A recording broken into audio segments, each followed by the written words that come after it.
Hi guys, good morning! It's me, Mommy Jessie. So for today's video, gagawa tayo ng pagkain ni Baby Sophia and also we're going to prepare our breakfast. So nabalatan at na-slice na rin natin ang ating zucchini at pumpkin. Ito ang napili ko kasi mabilis lang at gusto kong ipatry kay Baby Sophia ang ating zucchini. Fast forward, naisalang ko na ito sa steamer. Hihintayin lang natin na lumambot.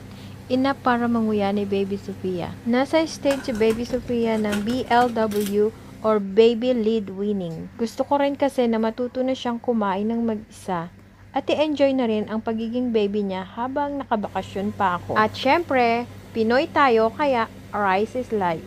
Mag-a-add lang ako ng konting rice. Ginamitan ko lang ito ng medicine cup para alam kung gaano kadami ang ilalagay ko. At ayan na nga po, pinakuluan ko muna yung manok bago ko inilagay ang rice at gulay. Dalawang klase nga pala ng pagkain ang niluto ko kay Baby Sophia. Isang yung nakita nyo naka-steam at itong nilaga ko. At ito na nga, luto na, ready to serve. Syempre, hindi naman to kayang ubusin ni Baby Sophia. So, yung iba nito, ikikip natin, ilalagay natin sa freeze.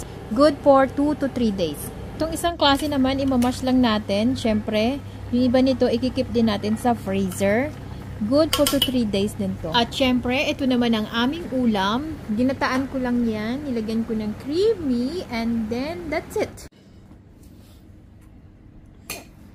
Yummy? You like it? You like zucchini? Mommy, we can grab. Okay. So look at her. She likes it. Yummy, Baby Sophia? So that's it for my mini cooking vlog. A simple recipe but yummy.